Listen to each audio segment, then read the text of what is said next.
네, 오늘 우리 다 같이 함께 나눌 하나님의 말씀은 요한복음 2장 1절부터 11절까지 말씀입니다.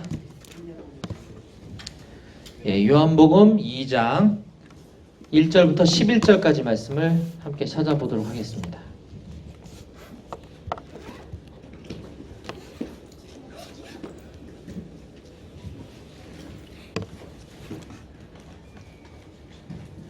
찾으셨으면 저하고 여러분들이 한 절씩 번갈아 가면서 교독을 하도록 하겠습니다. 저부터 읽겠습니다. 사흘째 되던 날 갈릴리 가나에 혼례가 있어 예수의 어머니도 거기 계시고 예수와 그 제자들도 그의 청함을 받았더니 포도주가 떨어진지라 예수의 어머니가 예수에게 이르되 저들에게 포도주가 없다 하니 예수께서 이르시되 너희와 나와 무슨 상관이 있나이까 내 때가 아직 이르지 아니하였나이다. 그의 어머니가 하인들에게 이르되 너희에게 무슨 말씀을 하시든지 그대로 하라 하니라. 거기에 유대인의 정결례식을 따라 세세통들은 돌 항아리 6이 놓였는지라. 예수께서 그들에게 이르시되 항아리에 물을 채우라 하신즉 아귀까지 채우니 이제는 더서 연회장에게 갖다 주라 하시매 갖다 주었더니 연회장은 물로 된 포도주를 맛보고도 어디서 났는지 알지 못하되 물 떠온 하인들은 알더라. 연회장이 신랑을 불러 말하되 사람마다 먼저 좋은 포도주를 내고 취한 후에 낮은 것을 내거늘 그들은 지금까지 좋은 포도주를 두었도다 하니라. 같이 읽겠습니다. 예수께서 이 첫 표적을 갈릴리 가나에서 행하여 그의 영광을 나타내심에 제자들이 그를 믿으니라. 아멘. 오늘 말씀을 해서 제가 기도하겠습니다. 좋으신 하나님 아버지 감사합니다. 우리 사랑하는 양재, 우리 공동체 형제 자매님들 이 시간 이곳에 한 자리에 불러주셔서 우리 하나님의 말씀을 듣고 또 서로 교제를 나눌 수 있도록 허락해 주시니 감사합니다. 이 시간 선포되어진 하나님의 말씀을 통하여서 우리 각 사람에게 들려주신 하나님의 음성을 듣는 시간 될 수 있도록 허락해 주시옵소서. 모든 것 주님께 맡겨드리고 감사드리며 예수님의 이름으로 기도했습니다. 아멘. 예. 어제 주일날은 제가 그 전에 다니던 교회, 그러니까 지금 미정자매랑 하진이가 계속 다니고 있는 그 저희 남양주 하늘정원 큰빛교회 부부 목장에서 저희 군인교회 위문 예배를 어제 왔습니다. 그래서 6가정에서 한 23명, 아이들 포함해서 23명이 왔는데 어제 저희 교회에서 많이 나와가지고 22명이 예배를 드리러 왔어요. 그래서 비슷한 숫자가 모였는데 많이 나온 게 22명입니다. 어쨌든 그런 이제 일들이 있을 때마다 저는 늘 그 인원 파악에 되게 집중을 많이 하게 됩니다. 인원 파악. 오시는 분들이 몇 분인지는 당연히 부대 측에서 인적사항을 요구하기 때문에 자세히 파악을 하게 되지만 부대에서도 몇 명이 오는지를 알아야 이 간식을 준비하거든요. 그래서 저는 평상시대로 이제 토스트를 준비하고 우리 이문호는 이제 하늘정원 큰빛교회에서는 닭강정을 준비해가지고 어제 난리가 났습니다. 아주 그냥 평상시 안 먹어보던 닭강정이 왔다고. 그래서 이제 부대에서도 몇 명이 오는지를 파악하기 위해서 몇 명하고 통화를 하는지 모르겠습니다. 우리가 저번에 우리 양재비비비가 갔을 때도 마찬가지죠. 그때도 이제 도시락을 주문해야 되기 때문에 인원 파악이 저한테는 되게 중요합니다. 왜냐면 이 아이들이 지난주에는 6명이 예배드리러 나왔거든요. 지지난주죠. 근데 어제는 22명이 왔잖아요. 그러니까 이걸 어디에 맞추 물론 이제 조금 여유 있게 준비를 하긴 합니다만 이 예배 큰맘 먹고 왔는데 간식이 모자란다든지 이러면 굉장히 심한 그 시험에 들겠죠. 그래서 저한테는 그게 굉장히 중요한데 마찬가지인 것 같습니다. 잔치집에 갔는데 음식이 떨어지는 것만큼 이 초대한 사람도 난감하고 초대 받아간 사람도 당황스러운 적은 없습니다. 그래서 항상 이런 잔치 준비할 때마다 몇 명이나 올까 이런 것도 예상하는 게 참 쉽지 않은 것 같은데 오늘 우리가 읽었던 이 본문이 바로 그런 가나라고 하는 지방에 있었던 혼례 잔치에 있었던 그 사건을 배경으로 하고 있습니다. 우리가 너무나 잘 아는 사건인데요. 오늘 이 시간에 저는 지금 사복음서 순서대로 쭉 이어오고 있는 14번째 시간으로서 이 가나의 혼인잔치집에서 예수님께서 그 보여주신 사건을 통하여서 우리에게 주시고자 하는 하나님의 말씀을 함께 좀 나누려고 합니다. 3절 말씀을 한번 다 같이 읽어보겠습니다. 3절이요. 시작. 포도주가 떨어진지라 예수의 어머니가 예수에게 이르되 저들에게 포도주가 예, 아멘. 제가 이 말씀을 이제 여러 번 읽고 묵상하고 또 자료도 찾아보고 하면서 이제 몇 가지 지금 이제 교훈들을 좀 정리해서 여러분들께 나눌 건데요. 그 중에 첫 번째는 어떤 문제가 발생했을 때 예수님께 먼저 가지고 나갔다라고 하는 것입니다. 오늘 지금 우리가 읽었던 이 본문 말씀으로 볼 때 이 마리아는 지금 자기 아들인 예수와 또 그 아들의 제자들까지 줄줄이 딸려 잔치집에 간 것입니다. 지금 혼인 잔치집에. 그걸로 봤을 때 마리아는 지금 굉장히 가까운 친척집 그 예식에 참여했을 것이다라고 볼 수 있습니다. 그렇게 보는 또 다른 근거가 이 마리아가 지금 그러니까 호스트가 아니고 게스트인데도 불구하고 그 하인들에게 이래라 저래라 막 이렇게 시키는 장면이 나오거든요. 그걸로 봤을 때 더더군다나 가까운 친족이었을 것이다라고 볼 수가 있고요. 또 다른 이제 결정적인 근거가 될 수 있는 거는 이 5절에서 그 마리아가 하인들에게 지시하는 장면이 나오는데 여기서 하인이라고 번역된 단어가 우리가 흔히 아는 슬레이브라고 하는 이제 종 또는 노예로 번역된 단어가 히브리어 단어에서는 에베드라고 하는 단어고 신약의 헬라어에서는 둘로스라고 하는 단어거든요. 근데 여기서는 이 하인이 에베드가 아니라 디아코노이스라고 하는 단어로 쓰여졌다라고 하는 것입니다. 이거는 종, 노예를 뜻하는 단어가 아니라 그 식사를 수종드는 사람, 즉 한 집안의 집사라고 하는 단어이거든요. 그러니까 그 수종드는 사람, 그 집에 그 잔치집 그 호스트의 집사에게 이래라 저래라 하라고 할 정도면 마리아가 완전한 게스트는 아닐 것이다라고 하는 것이죠. 어쨌든 뭐 그게 중요한 것은 아닙니다만 이처럼 결혼 예식에 있어서 굉장히 중요한 이때 당시에는 이 포도주가 이 잔치집에서는 꼭 필요한 필수 신랑 신부 빼고 굉장히 중요한 필수 요소였는데 이 포도주가 떨어진 것은 굉장히 큰 사건인 거죠. 당황스러운 사건인 거죠. 그러다 보니까 이 마리아가 얼른 나서서 지금 이 문제를 해결하고자 이 아들이지만 예수님에게 그거를 요청하는 장면입니다. 이걸 볼 때 우리가 만약에 삶에 있어서 어떤 직장 안에서 어떤 문제가 발생했을 때 그 문제를 해결할 수 있는 그 담당 부서나 혹은 내 직속 상관한테 먼저 가져갈 때가 많습니다. 저 같은 경우는. 근데 이 말씀을 통해서 우리가 얻을 교훈은 예수님에게 그 문제를 먼저 가지고 나아가야 되겠다라고 하는 것을 제가 좀 발견하게 되었습니다. 또 두 번째 교훈은 3절과 4절을 한번 같이 읽어보겠습니다. 3, 4절 시작. 포도주가 떨어진지라 예수의 어머니가 예수에게 이르되 저들에게 포도주가 없다하니 예수께서 이르시되 여자여 나와 무슨 상관이 있나이까 내 때가 아직 이르지 아니하였나이다. 예, 아멘. 지금 이 장면은 이제 마리아가 처음에 아까는 이제 문제를 가지고 예수님께 나아갔다라고 하는 교훈이고 이제는 무엇을 가지고 나갔는지를 한번 볼 필요가 있다는 거죠. 지금 마리아는 예수님에게 이 지금 처해져 있는 상황의 문제를 해결해 달라고 지금 나가는 것입니다. 포도주가 떨어졌으니 포도주 좀 어떻게 해달라고 하는 것이죠.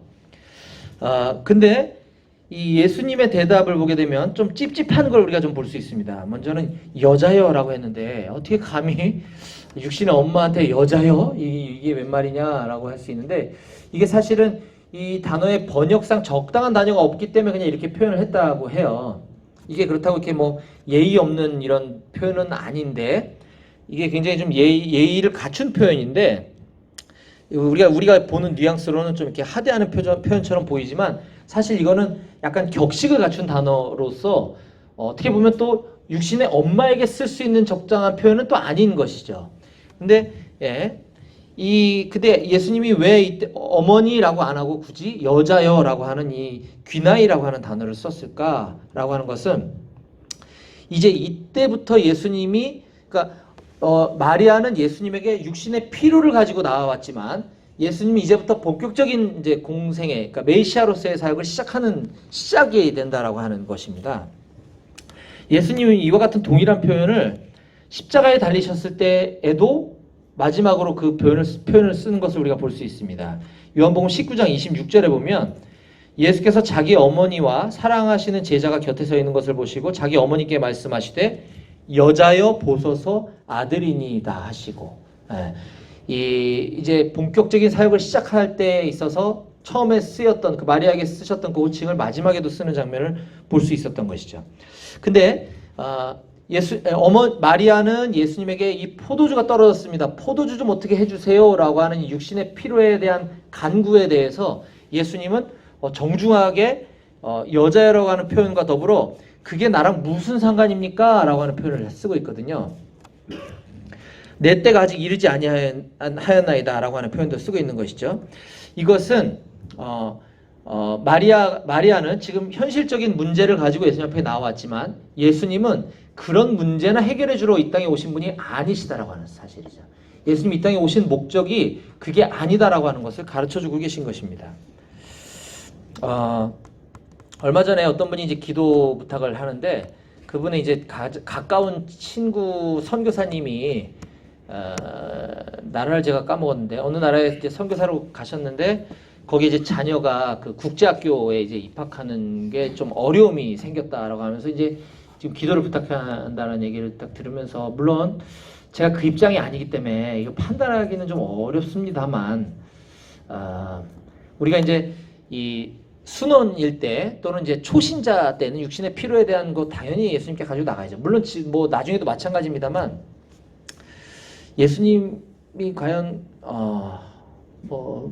그러니까 예수님이라면 그게 나와 무슨 상관이겠느냐라고 하시지 않을까라는 좀 생각을 하게 되었어요. 그러니까 우리도 이제 신앙이 성장함에 따라 신앙의 연수가 성장하고 우리가 훈련의 정도가 더해 감에 따라 나는 지금 예수님께 무엇을 간구하고 있나 한번 좀 생각해 봤으면 좋겠습니다. 요즘 들어 계속 우리 여름 선교를 앞두고 있는 우리 공동체 안에 하나님께서 같은 말씀을 계속 하고 계신다고 저는 생각을 해요. 우리가 여름 선교를 왜 가느냐 도대체. 여름 선교를 가면서 나는 하나님께 어떤 기대를 가지고 가느냐 라고 했을 때 한번 나 자신을 돌아볼 필요가 있겠다라고 하는 것입니다. 우리는 저마다 각자의 기도 제목들이 있을 것이고 나는 이번 여름 선교를 통해서 이런 문제들이 해결됐으면 좋겠다고 하지만 예수님은 그게 나와 무슨 상관이 있느냐라고 얘기하실 수 있겠다라는 생각이 들었습니다.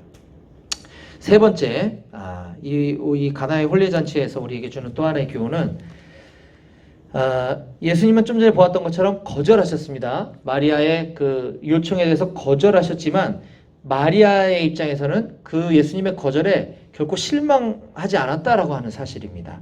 5절 말씀을 한번 다 같이 읽어볼게요. 5절 시작. 내 어머니가 하인들에게 이르되 너희에게 무슨 말씀을 하시든지 그대로 하라. 예, 아멘. 육신의 피로 포도주가 떨어졌습니다. 포도주 좀 채워주세요 라고 간구했던 마리아에게 그게 나와 무슨 상관이냐라고 하는 예수님의 대답에 실망했을 수도 있지만 마리아는 도리어 하인들에게 이르되 너희에게 무슨 말씀을 하시든지 그대로 하라 하니라 라고 하시자 뒤에 나오면 다시 예수님이 마음을 고쳐 먹으셨는지 그 문제를 해결해 주시는 장면이 나와요. 이 많은 주석가들이 이때 마리아는 예수님이 대답은 이렇게 하셨지만 그걸 해결해 주실 거야 라고 하는 믿음이 있었다라고 이렇게 주석가들이 해석하는 걸 많이 봤는데 제 생각은 조금 다릅니다. 저는 이때 마리아에게 믿음의 변화가 있었다라고 생각이 좀 들었습니다. 처음에 마리아의 수준은 이걸 해결해 달라는 것이었지만 이제 그런 어떤 예수님이 뭐 정색을 했다고 표현하기는 좀 뭐하지만 이제 그 메시아로서의 권위로서 여자여 그것이 나와 무슨 상관이 있나이까 라고 하는 그 가르침에 마리아의 그 믿음이 변화되었다라고 하는 것입니다. 그리 아니하실지라도의 신앙. 이 말씀을 보면서 제가 마태복음 6장 말씀이 생각이 났어요. 예, 우리가 아는 말씀이죠. 그러므로 염려하여 이르기를 무엇을 먹을까 무엇을 마실까 무엇을 입을까 하지 말라. 이런 다 이방인들이 구하는 것이라 너희 하늘 아버지께서 이 모든 것이 너희에게 있어야 할 줄 아시느니라. 그런즉 너희는 먼저 그의 나라와 그의 의를 구하라. 그리하면 이 모든 것을 너희에게 더하시리라 라고 하는 것이죠. 네, 아멘입니다. 예수님이 이제 포도주의 문제를 해결해 주든 그리하지 아니하시든 이제 마리아는 그게 중요한 게 아닙니다. 예수님이 어떻게 하시든 그대로 따라하라 라고 하는 이 신앙의 고백이 바뀌었다라고 하는 것을 제가 볼 수 있었습니다. 우리들도 이제 예수님에게 기도할 때 물론 여기 계신 우리 모든 형제자매님들은 그 정도 수준 전 다 된다고 믿지만 무조건 나의 이 문제를 해결해 주십시오라고 하는 그런 것뿐만 아니라 하나님께서 그리 아니하실지라도 어떤 응답을 해주시든지 간에 나에게 어떻게 말씀하시든지 그대로 이루어지기를 원합니다 라고 하는 고백이 우리 모두에게 있어졌으면 좋겠습니다. 네 번째 제가 깨달은 또 교훈은 우리가 순종이라고 할 때 예수님께 순종하고 하나님께 순종한다라고 할 때 그 순종은 우리가 이해되지 않아도 최선을 다해서 해야 된다라고 하는 것을 깨달았습니다. 우리 7절과 8절 말씀 한번 읽어볼게요. 7, 8절 시작. 예수께서 그들에게 이르시되 항아리에 물을 채우라 하신즉 아기까지 채우니 이제는 떠서 연회장에게 갖다 주라 하시매 갖다 주었더니. 예, 아멘.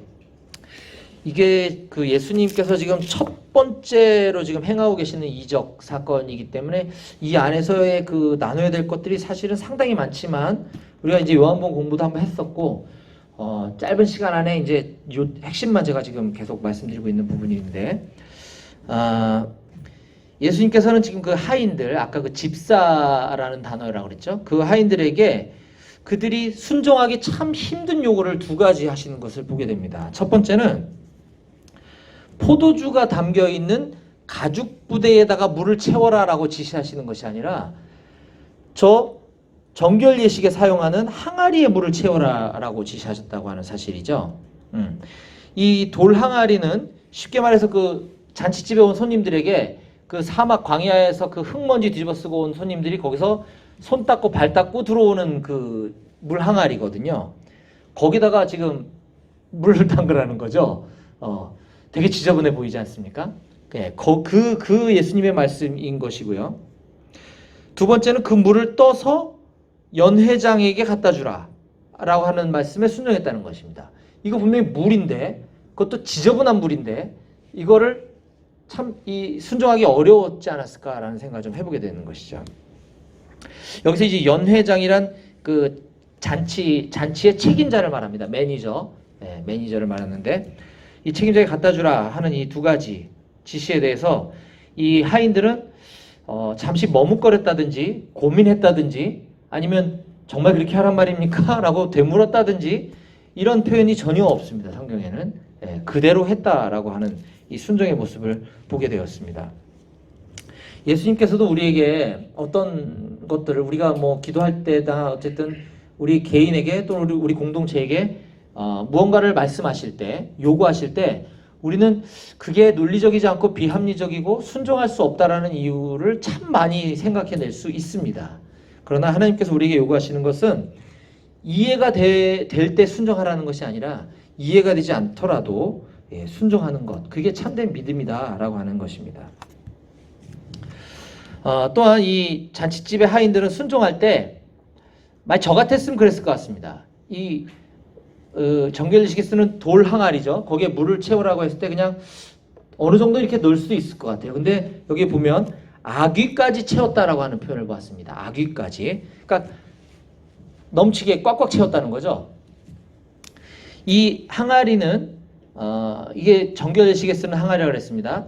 여기에 물이 약 100리터 정도 들어간다고 합니다. 100리터. 100리터면 이게 100kg잖아요. 쉽게 말해서. 그죠? 물의 무게만 100kg고 이게 돌 항아리로 되어 있단 말이죠. 그냥 물이 안 채워져 있어도 꽤 무거울 법한 항아리인데 이걸 아귀까지 채웠다고 하는 거는 스스로 자충수를 들은 거거든요. 그 무거운 거를 들고 가야 되기 때문에. 그러나 주님이 그렇게 말씀하셨기에 이 순종하는 하인들의 모습을 볼 수 있었습니다. 또한 다섯 번째는 이게 이제 사실은 가장 중요한 핵심일 수도 있는데 율법으로는 죄의 문제를 해결할 수 없고 오직 예수님의 보혈로만 문제를 해결받을 수 있다고 하는 사실입니다. 이 가나의 혼인잔치를 통해서 우리에게 주는 가장 중요한 메시지는 바로 이것인데요. 6절과 7절 말씀을 함께 읽어볼게요. 6절과 7절 시작. 거기에 유대인의 정결 예식을 따라 대통들은 돌을 하나 여주시니까 예수께서 그들에게 이르시되 항아리에 물을 채워라 하시되 아귀까지 채우니. 예, 아멘. 아까는 이제 안 들어주실 것처럼 하시던 이제 예수님이 마리아의 믿음이 변했기 때문인지 뭐 어쨌든지는 모르겠으나 예수님께서 이제 그거를 지금 해결을 해주시기는 하는데 이 예수님께서는 그 허구 많은 것들 중에 아까도 얘기했지만 거기에는 원래 포도주를 담았던 가죽 푸대도 있었을 것이고 또 오병이어의 기적을 일으키실 수 있는 예수님이 굳이 큰 물통이 필요하시지는 않았을 텐데 거기에 물을 채울 수 있는 도구들은 굉장히 많았을 것으로 보이는데 왜 하필 정결 예식에 쓰는 그 돌 항아리에다가 물을 채우라고 했을 것이냐라고 하는 것이죠. 왜 하필? 많은 사람들은 여기에 잔치집에 포도주가 떨어진 것에만 관심을 갖고 그것에만 안타까워하지만 사실은 그 잔치집에 그 손을 씻어야 될 그 물이 없는 것도 사실은 심각한 문제입니다. 그렇죠? 지금 이 돌 항아리에는 물이 없는 거예요. 물도 떨어진 거거든요. 거기에 지금 물을 채우라고 지시하시고 계신 것이거든요. 예수님이 특별히 그 돌 항아리에 물을 채우라고 했다는 것이 중요한 의미가 있다라고 하는 사실입니다. 이 인간이 죄의 문제를 해결하기 위해서는 정결 예식을 통과해야 된다라고 하는 것. 이것이 바로 율법이죠. 율법. 인간의 죄의 문제를 해결하고자 하는 그 율법. 그러나 그것으로는 문제가 해결되지 않고 그곳에 예수 그리스도의 십자가 보혈을 상징하는 포도주가 채워질 때에만 그것이 해결될 수 있다. 인간의 모든 문제, 죄의 문제, 먹고 사는 문제, 육신의 문제, 모든 필요들은 우리 인간이 정한 율법으로는 해결할 수 없다라고 하는 것을 보여주시고자 하는 사건이다라고 요한은 의도적으로 표적이라고 하는 단어를 통해서 우리에게 그 메시지를 주고 있습니다. 사실 이거는 기적이잖아요. 물이 포도주로 변하는 건 기적이거든요. 근데 기적이라는 단어를 쓰지 않고 여기서 표적이라고 하는 단어를 쓰고 있어요. 11절 말씀입니다. 예수께서 이 첫 표적을 갈릴리 가나에서 행하여 그의 영광을 나타내심에 제자들이 그를 믿으니라.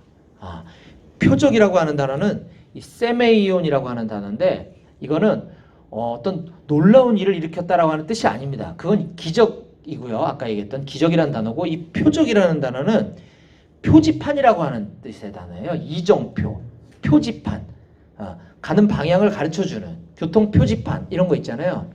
이 세메이온이라고 하는 단어가 표지판, 이정표라고 하는 뜻인데 이 가나의 혼인잔치에서 물을 포도주로 변화시킨 이거는 기적이 우리의 눈으로 볼 때는 기적이긴 하지만 예수님의 입장에서는 내가 메시아로서 구원 사역을 이루기 위해서 이곳에 온 거야. 내가 온 뜻은 그거야. 아직 내 때가 이르지 않았어. 아까 마리아에게 얘기했던 그 내 때가 무엇이냐면 바로 내가 나중에 십자가에 달려서 피 흘려서 죽어야지만 인간의 모든 문제가 해결될 것인데 지금까지 너희들이 붙잡고 있던 그 율법은 그것이 아니야 라고 하는 것을 이정표, 표지판을 보여주기 위한 첫 번째 사건이 바로 이 가나의 혼인잔치다 라고 하는 사실입니다. 사랑하는 우리 양재 형제자매님들께 우리 인생에 있어서 포도주가 떨어지는 이런 절망의 상황에 맞닥뜨려 있는 우리 형제자매님들이 많이 계시다고 한다면 그게 직장에서건 재정적인 문제건 가정에서건 어떤 상황과 건강 문제든 뭐든 나의 인생에서 내가 그렇게 중요하다고 여기고 있는 포도주가 떨어지건 또는 나의 신앙에 있어서 이것을 내가 놓치면 안 된다고 믿고 있는 어떤 그런 율법적인 행위들 때문에 내 자신이 힘들어지고 있다면 우리는 그런 것들 다 내려놓고 예수님의 십자가만 바라봤으면 좋겠습니다. 예수님의 보혈만 의지하는 저와 여러분들이 다 되었으면 좋겠습니다. 예, 기도하시겠습니다.